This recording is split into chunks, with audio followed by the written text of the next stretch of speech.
পরবর্তী প্রশ্ন হচ্ছে, আমাদের দেশের মানুষ বলে পড়ে থাকা বস্তু খেলে আব্দুল কাদের জিলানী এর পিতা মাতার মতো ঋণ পরিশোধ করতে হবে, কিন্তু কথাটা কি সহিহ? প্রথমত, আব্দুল কাদের জিলানী রহমতুল্লাহ আলাইহির বাবার নাম ছিল আব্দুল কাদের বিন সালেহ জাঙ্কি দোস্ত। তো উনি ওনার সাথে যে ঘটনাটা বলা হয় যে একটা ফল পড়েছিল, নদীতে ভাসতে ভাসতে আসছে একটা আপেল, তিনি সেটা খেয়ে ফেলছেন। আপেল কিন্তু পানিতে ভাসে না, বোঝা গেল একটা মিথ্যা কথা। এটা দ্বিতীয়ত আরেকটা কারণ হচ্ছে যে, আচ্ছা মেনে নিলাম তো কোনোটা হয়তো ভাসছে, আপেল জাতীয় জিনিস এরকম পড়ে থাকলে, কোথাও পানিতে পড়ে আছে, নদীতে ভাসতে আসছে, এটা হালাল আপনার জন্য, এটা হারাম নয়, এটা নষ্ট হয়ে যাবে। যে জিনিস এরকম নষ্ট হয়ে যাবে, মালিক খুঁজতে আসবে না, যে জিনিসের জন্য সাধারণত খোঁজে বের হয় না, এই জিনিস রাস্তায় পড়ে থাকলে খেয়ে ফেলতে হয়। রাসূলুল্লাহ সাল্লাল্লাহু আলাইহি ওয়াসাল্লাম একদিন রাস্তায় বের হয়েছেন, একটা খেজুর পড়েছিল। রসুল বললেন যে যদি আমি আশঙ্কা না করতাম সৎকার খেজুর, কারণ রাসূলুল্লাহ সাল্লাল্লাহু আলাইহি ওয়াসাল্লাম সৎকার জায়েজ নেই, সৎকার খাওয়া জায়েজ নেই, এই জন্য তিনি বলতেন সৎকার খেজুর না হলে আমি এটা খেয়ে ফেলতাম। রাসূলুল্লাহ সাল্লাল্লাহু আলাইহি ওয়াসাল্লাম বলেছেন, আরও বলেছেন, কেউ যদি কোনো বাগানে ঢুকে, তাহলে সে বাগানে যা পড়ে যাওয়া জিনিস খেতে পারবে, তবে সে কোনো পকেটে করে নিয়ে আসতে পারবে না, অর্থাৎ কোনো কোঁচাতে এই লুঙ্গির কোনা খোটের মধ্যে নিয়ে আসতে পারবে না, যেহেতু খাবার খাইতে পারবে। এটা তো ইসলাম এই জিনিসগুলো এত কঠিন করে দেখে নেই। এই খাবার জিনিসগুলোতে যদি কোনো পড়ে থাকা জিনিস, এরকম খাবারের জিনিস আপনি খেয়ে নিতে পারবেন, যেটা জন্য কেউ খুঁজতে আসে না, এটা হলো বাস্তব কথা। কিন্তু যদি কোনো টাকা পয়সা হয়, মাসালা ভিন্ন। টাকা পয়সা হলে নিতে পারবেন না। টাকা পয়সা হলে আপনাকে রাসূলুল্লাহ সাল্লাল্লাহু আলাইহি ওয়াসাল্লাম হাদিস মোতাবেক আপনাকে 1 বছর পর্যন্ত আপনাকে মানুষকে জানাতে হবে যেখানে টাকা পাওয়া গেছে, কি টাকা। কেউ যদি বলতে পারে তার অবস্থা সম্পর্কে, কিরকম টাকা বা কি টাকা, কত কিরকম নোট ছিল, তাহলে তাকে দিয়ে দেওয়া হবে। আপনাকে 1 বছর জানাতে হবে। যদি জানাতে পারে তাহলে তাকে দিতে হবে। আর যদি 1 বছর পরে দেখেন জানাতে পারে নাই, আপনি সেটা সদকা করে খেতে পারবেন, সদকা করতে পারবেন, খেতেও পারবেন। যদি খেয়ে ফেলেন পরবর্তী জানা যায়, তখন আপনাকে সেটা আবার দিয়ে দিতে হবে, পরে দিয়ে দিতে হবে। এটা কিন্তু হারাম এলাকার হুকুম ভিন্ন। মক্কা বা মদিনা হারাম এলাকাতে যদি কোনো এরকম কোনো কিছু পড়ে থাকতে দেখা যায়, আপনি সেটা ধরতে পারবেন না। পচে গেলে পচে যাক, আপনি ধরা জায়েজ নেই, কারণ সেখানে অথরিটি আছে, অথরিটি নিবে সেটা। আপনার সেটা ধরতে পারবেন না, শুইতেও পারবেন না। এটা হাদিসে সরাসরি নিষেধ আসছে। হারাম এলাকাতে কোনো পড়ে থাকা জিনিস, লোকতাতুল হারাম বলা এটাকে, নেয়া লোকাতাতুল হারাম, সেটা নেওয়া একেবারেই হারাম, কোনোভাবে জায়েজ নেই। পড়ে থাকলেও এখন পচে গেলেও আপনার ধরা জায়েজ নেই কোনোভাবে। হারাম এলাকার কোনো কিছু ধরা যায় না, এর বাইরে মক্কা মদিনা ছাড়া। আর পৃথিবীর যে কোনো জায়গাতে কোনো কিছু পড়ে থাকলে সেটা আপনি নেবেন মানুষকে জানানোর জন্য। যদি জানানোর পর 1 বছর জানার পর কেউ আসে নাই, আপনি খেয়ে ফেলবেন, সদকা করতে পারবেন। এরপরে যদি আসে, আপনি সেটা আবার দিয়ে দিতে হবে তাকে। এই জন্য পড়ে থাকা জিনিস না নেওয়াই শ্রেয়, না ধরাই শ্রেয়। যদি পারেন তাহলে সেটা যারা এখানকার দায়িত্বশীল এর লোককে জানাই দিবেন, যারা এখানে থাকে, কোনো দোকানওয়ালাকে, যেখানে রাখেন, কেউ যদি আসে নিয়ে যায়, চলে বেঁচে গেলেন, আপনি নিজে বাঁচার চেষ্টা করলেন। কিন্তু খাবার যদি সামান্য জিনিস হয়, যেমন একটা ফল, তাহলে এটা কিন্তু নষ্ট হওয়ার জিনিস, কেউ এটা খুঁজতে আসবে না, আপনি জানেন। যদি এরকম আপনি বুঝতে পারেন যে এটা আসলে খুঁজতে আসবে না, সেটা খেয়ে ফেলা জায়েজ, এবং খেয়ে ফেলা কখনো কখনো এটাকে নষ্ট হওয়ার চেয়ে খেয়ে ফেলা উত্তম কাজ হবে আপনার জন্য। তো আব্দুল কাদের জিলানী রহমতুল্লাহ আলাইহির নামে যে ঘটনাটা বলা হয়, এটা একেবারে মিথ্যা ঘটনা। কারণ আব্দুল কাদের জিলানী বড় হয়েছেন, নিঃসন্দেহে, কোনো সন্দেহ নেই। বাবাও বড় হতে হবে, এটা একটা খারাপ জিনিস তৈরি করে নিতে হবে যে এমন বাপের সন্তান, এটা ভাবছেন না। একজন বাবা খারাপ হলেও ছেলে ভালো হতে পারে, ছেলে ভালো হতে পারে। ইব্রাহিম আলাইহিসসালাতু ওয়াসসালামের বাবা কেমন খারাপ ছিলেন জানেন? মূর্তি পূজক ছিলেন। কিন্তু ছেলে হচ্ছেন জগৎবাসীর জন্য আদর্শ, কুদওয়া, ইব্রাহিম আলাইহিসসালাতু ওয়াসসালাম। তাহলে আপনি তাকে কি বলবেন? এটা কিভাবে নেবেন? সুতরাং এই আব্দুল কাদের জিলানীর বাবা একটা ফল খেয়ে দৌড়াইতে গেছে, যতক্ষণ পর্যন্ত না কারো বাড়িতে গেছে ওই ব্যক্তি এবার তারপরে তার কন্যা বিয়ে দিছে, ইত্যাদি যে গল্প লম্বা করে বানানো হয়, এটা সম্পূর্ণ বানোয়াট। এর বানোয়াটার আরেকটা কারণ আপনি দেখতে পাবেন। ইতিমধ্যে দেখলাম তুরস্ক থেকে একটা ছাড়ছে, ছোট্ট ক্লিপ ছাড়ছে, ভিডিও। সেখানে দেখাচ্ছে এই একই ঘটনা আবু হানিফা রহমতুল্লাহের জন্য। আবু হানিফা রহমতুল্লাহের বাপ নোমান ইবনে সাবিত, তিনি ক্ষুধায় কাতর হয়ে এক ফল পেয়েছেন, খেয়ে ফেলছেন। তারপর তিনি ওর মালিকের কাছে, আমি তো খেয়ে ফেলছি, এই ফলটা খেয়ে ফেললাম, আপেলটা, এখন আমি কি করি? তো বললো যে তুমি এত বছর আমার চাকরি করতে হবে, চাকরি করার পরে মেয়ে বিয়ে দিলেন, সেই ঘরে হয়েছে আবু হানিফা রহমতুল্লাহ। মনে হয় এই ঘটনা চলছে, এটা গল্পের রূপান্তর, আমরা পড়েছিলাম সেরকম অবস্থা। ঠিক ওরকম গল্প রূপান্তর পাবেন সুফিবাদের মধ্যে।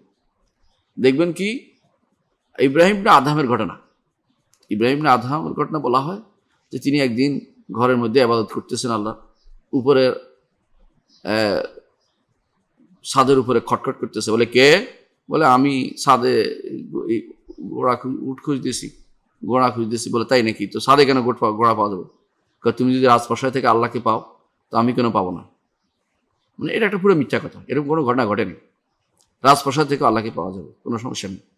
সুলাইমান আলাইহিসসালাম, দাউদ আলাইহিসসালাম রাজা ছিলেন, আল্লাহকে পাননি এমন কথা বলতে পারবেন না আপনি। এই জন্য যারা এই জাতীয় কথা তৈরি করে তারা মিথ্যা কথা তৈরি করে। এই একই ঘটনা আপনি পাবেন। এই ঘটনা আসলে গল্পের রূপান্তর হয়েছে। এই ঘটনা ছিল, বলা হয়ে থাকে এটা ছিল এই বৌদ্ধ ধর্মের প্রধান, কি নাম, গৌতম বুদ্ধ। তিনি এরকম রাতের বেলা ঘরে ছিলেন, তিনি আল্লাহকে খুঁজতেছিলেন। তারা তো আল্লাহ বিশ্বাসী না, মানে ঈশ্বরকে খুঁজতেছিলেন। না পাওয়ার কারণে একই ঘটনা তিনি সেটা বলেন যে ছাদের উপরে এরকম শব্দ শুনছেন। তারপর বলছে সেই ঘটনা, সমান ঘটনা সেখানে পাবেন আপনি। তারপর তিনি সেখান থেকে পালিয়ে গেছেন, গাছের নিচে বসেছেন, গাছের তিনি এক ধ্যানে বসেছেন, সেই ধ্যানে 12 বছর কাটাইছেন। গাছের শিকড় তার গায়ের উপর দিয়ে চলে গেছে। এগুলো পুরো মিথ্যা কথা, এগুলো সব এটাও মিথ্যা কথা, ওইটাও মিথ্যা কথা। মানুষ একদিন না খেয়ে থাকতে পারে না। গাছের শিকড় তার গায়ের উপর দিয়ে গেছে, কোন ধরনের বসা? এই বসা যুগী বসা ইসলামকে অনুমোদন করে, ইসলাম না, এটা কোন ইসলাম আল্লাহ আল্লাহ কোনোদিন অনুমোদন করে না এই জাতীয় বসা। তাহলে আমরা বুঝতে পারছি অনেক সময় এরকম গল্প মানুষ বানায়। তো আব্দুল কাদের জিলানী রহমতুল্লাহ আলাইহির মতো এই গল্প, এটা বানোয়াট গল্প, এটার কোনো সনদ নাই, এগুলো বানোয়াট গল্প। আবু সালেহ জঙ্গি দোস্ত ইনি এটা করেছেন এমন কোনো দলিল কেউ দিতে পারবে না। আব্দুল কাদের জিলানী রহমতুল্লাহ আলাইহি নিঃসন্দেহে একজন আল্লাহর ওলি ছিলেন, আমরা বিশ্বাস করি। কারণ তার অনেক কারামাত ছিল, অনেক ভালো মানুষ ছিলেন, সহি আকীদার লোক ছিলেন। তিনি বিশ্বাস করতেন আল্লাহ তাআলা আরশের উপর আছেন, এবং তিনি অনেক ইসলাহ করেছেন, এবং দিনই ইসলাম, তার ওয়াজ শুনে অনেক মানুষ হেদায়েতের পথে আসছে। অনেক অনেক খারাপ লোক তার ওয়াজ শুনে হেদায়েতের পথে আসছেন। এই জন্য আব্দুল কাদের জিলানী রহমতুল্লাহ আলাইহিকে শাইখুল ইসলাম ইবনে তাইমিয়া বলতেন আল ইমাম আল কুদওয়া, যে অনুসরণযোগ্য ব্যক্তিত্ব। আল আরিফ বিল্লাহ, আল্লাহকে যে চিনেছে এরকম ব্যক্তিত্ব। ইনি হচ্ছেন আব্দুল কাদের জিলানী রহমতুল্লাহ আলাইহি। আল গুনিয়াতু লিতালিবিল হক, আল গুনিয়াতু লিতালিবিল হক, হক যে চায় তার জন্য গুনিয়া, যে বইটা তিনি রচনা করেছেন, অসাধারণ একটি বই। এই বইটি পড়া উচিত মানুষের। এই বইটির বাইরে অন্য যে সমস্ত গ্রন্থ তার নামে দেওয়া হয় মিথ্যা কথা। কাসিদা গাউসিয়া শিরকে ভরা। এর বাইরে আরও কিছু গ্রন্থ তার নামে আছে, যে মুরিদ ইলা তাহজান, মুরিদ, আমার মুরিদ তুমি পেরেশান হইও না, আকাশের কত তারা তা আমি জানি, পানিতে কত মাছ তা আমি জানি, দুনিয়াতে কত বালু তা আমি জানি। এগুলো সব মিথ্যা কথা, এগুলো আল্লাহ ছাড়া কেউ জানে না। ওনার নামে মিথ্যাচারের কোনো অভাব নেই।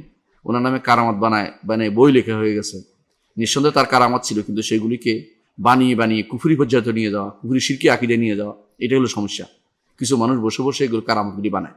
কিন্তু একজন মানুষের ভালো দিকটা বলতে হবে, তিনি নিঃসন্দেহে ভালো মানুষ ছিলেন, এবং তার মাধ্যমে অনেক মানুষ আল্লাহ তাআলা হেদায়েতের পথে নিয়ে এসেছেন। এবং তার অনেক যে গ্রন্থ বেশি আল গুনিয়াতুল লিতালিবিল হক, হক কথার প্রচার করে, সেটা আমরা বলি। সুতরাং এই মানুষের ব্যাপারে যারা মিথ্যাচার করে, বাড়াবাড়ি করা যাবে না। পাক ভারতের মানুষের সমস্যা হচ্ছে একটাই, হয় বাড়াবাড়ি নয় ছাড়াছাড়ি। কাউকে আল্লাহ বানিয়ে ফেলবে, আর কাউকে একেবারে সাক্ষাৎ শয়তান বানিয়ে ফেলবে। তারা মধ্যপন্থা অবলম্বন করতে পারে না, সত্য কথাটা বলতে পারে না, যে হ্যাঁ ভালো মন্দ মিলেই মানুষ। আব্দুল কাদের জিলানী রহমতুল্লাহ আলাইহি জান্নাতে সার্টিফিকেট পান নাই, জান্নাতে সার্টিফিকেট নাই তার। নবীরা জান্নাতে সার্টিফিকেট প্রাপ্ত, সাহাবায়ে কেরাম জান্নাতে সার্টিফিকেট প্রাপ্ত, তাদের চেয়ে উত্তম নন। আবু হানিফা রহমতুল্লাহ আলাইহির চেয়ে আব্দুল কাদের জিলানী উত্তম নন। আবু হানিফা রহমতুল্লাহ আলাইহি উত্তম, কারণ তিনি ফিকহি মাসালা বেশি সময় দিয়েছেন। ফকিহ যিনি, তিনি বেশি উত্তম ইবাদতকারীর চেয়ে। আপনি ভালো করে জানেন যে একজন ফকিহ 1000 ইবাদতকারীর চেয়ে উত্তম। আর ফকিহ হচ্ছে ক্ষণজন্ম মানুষ। আবু হানিফা রহমতুল্লাহ উত্তম আব্দুল কাদের জিলানী রহমতুল্লাহ আলাইহির চেয়ে। এখন অনেকে বলেন যে প্রত্যেকে তার ফিল্ডে না, আবু হানিফা রহমতুল্লাহ ইবাদতের ফিল্ডে উত্তম, এবং তিনি যদি তাবেঈন বলা হয় তাকে, তাবেঈ হলে তো আলহামদুলিল্লাহ, তাবেঈ না হলে তাবেঈন অর্থাৎ খায়রুল কুরুন অন্তর্ভুক্ত। আব্দুল কাদের জিলানী খায়রুল কুরুন অন্তর্ভুক্ত না, অনেক পরের মানুষ। তারপরে আমরা তাকে অবজ্ঞা করছি না, তিনি অনেক বড় আবেদ ছিলেন, আরেফ ছিলেন, কোনো সন্দেহ নেই। কিন্তু মানুষের তার মর্যাদাপূর্ণ অবস্থা রাখতে হবে, তাকে তার সীমার বাইরে নিয়ে না যাওয়া হয়। যারা মনে করে আব্দুল কাদের জিলানী গায়েব জানতো, যা ইচ্ছে তা করতে পারতো, ছেলেকে মেয়ে বানাতে পারতো, তারা এই জাতীয় কুফরি এবং শিরকের মধ্যে লিপ্ত। এই জাতীয় আবার আছে অনেকে, আমি যেটা বলছিলাম এখন আপনার প্রশ্ন উত্তরে আসি, অনেকে আছে যে এই ছোটোখাটো জিনিস নিয়ে অনেক সন্দেহের মধ্যে পড়ে যায়। এটা শয়তানের কারসাজি, এটা তো ওয়াসওয়াসা রোগী। আমি তো অমুক দিন এই অমুক দিকে তাকাইছিলাম, এবার কি ইমান আছে কিনা, এটা সব ওয়াসওয়াসা রোগী আপনার, ওয়াসওয়াসা রোগ। এর এই ওয়াসওয়াসার পিছনে চলতে চলতে এরপর নামাজ থেকে তাকে দূরে রাখবে, এরপর বড় কাজ থেকে দূরে রাখবে। যেন আপনি কোন দিন আব্দুল কাদের জিলানী যেটা খেয়েছে কোনোদিন, এই যে পিতা যে স্যাম্পল বা আপেল খেয়ে ফেলেছে, এই জন্য তিনি দৌড়াইছে, এই মিথ্যাচার শুনে এখন আপনার মনে হচ্ছে কোন দিন কি খেয়ে ফেলছেন, এখন আমার কি হবে, এই জাতীয় ভয়ে মরে যাচ্ছেন। এইটাও এক শয়তানের কারসাজি, আপনাকে নেক্সট শুরুতে এসে আপনাকে ধোঁকা দিচ্ছে। আপনার উচিত হবে তওবা ইস্তেগফার করা, আল্লাহ আমি তো জানতে পারিনি, কীভাবে যদি খেয়ে থাকে আল্লাহ তুমি মাফ করে দিও, কয় মানবকে মাপ চাওয়া, কারো হক জানা থাকে দিয়ে দেওয়া, নাহলে আল্লাহর কাছে মাপ চাওয়া, নাহলে ওরকম টাকা সদকা করা। আলহামদুলিল্লাহ আল্লাহ তাআলা বের হওয়ার পথ আপনাকে দিয়ে দিয়েছেন, কিন্তু তাই বলে এটার জন্য বাড়াবাড়ি করা, একেবারে এটার জন্য আবার প্রশ্ন করে মরে যাওয়া, বা আমি কি হলো, আমি তো আমাকে এটাকেই বলছিলাম এটা হয়েছে, অথবা এই সামান্য জিনিসের জন্য দুনিয়া করে বেড়ানো, এটা শয়তানের কারসাজি। আপনার শয়তান এটা দিয়ে আবার ধোঁকা দিচ্ছে। এই জন্য সাবধান হতে হবে আমাদেরকে। ছোটোখাটো জিনিস নিয়ে বড় করে তোলা, বড় জিনিসকে ছোটো করে তোলা, এটা শয়তানের কাজ। সালাত এবাদতের ক্ষেত্রে, সালাতের ক্ষেত্রে কোনো গুরুত্ব নেই। অনেকে দেখবেন যে এই জিনিস নিয়ে টানাটানি করতেছে, আবার অনেকে দেখা যাচ্ছে যে মানুষের হক আদায়ের ক্ষেত্রে দৌড়াদৌড়ি করতেছে, মানুষের জন্য দৌড়াদৌড়ি করতেছে, কোনো সন্দেহ নেই, কিন্তু সালাতের প্রতি গুরুত্ব নেই, আবার হারাম কাজ করতেছে। দুইটাই খারাপ। আল্লাহর হক বন্ধ রাখবে, সব সচেতন থাকতে হবে। ভারসাম্যপূর্ণ জীবন ইসলামে আছে, ভারসাম্যবাদে চলা যাবে না। সুতরাং এই জাতীয় ছোটোখাটো জিনিস পড়ে আসিল, খেয়ে ফেলছে, এটার দেখাইয়া সবজন মানুষ তার ঋণ পরিশোধ করার জন্য সারা জীবন দৌড়াতে হবে, এটা ইসলাম বলে না। তওবা করেন, ইস্তেগফার করেন, জানলে তাকে দিয়ে দেন, না জানলে আল্লাহর কাছে ক্ষমা চান, অথবা যে জিনিস নষ্ট হয়ে গেছে সেই জিনিস সদকা করেন। হতাশ হওয়ার কোনো কিছু নেই ইসলামে। ইসলাম কোনোদিন হতাশ করে না মানুষকে, ইসলাম আশান্বিত করে। হতাশ করে দিবেন না কোনোদিন। হতাশ হতে যাই, তাকে অবশ্যই ফিরে আসতে হবে দিনের দিকে, যতক্ষণ পারেন। যখনই পারেন খারাপ দিকে দেখছেন, ছেড়ে দিয়ে দিনের দিকে ফিরে আসতে হবে। এটা হলো মূল কথা, কিন্তু হতাশ হবেন না।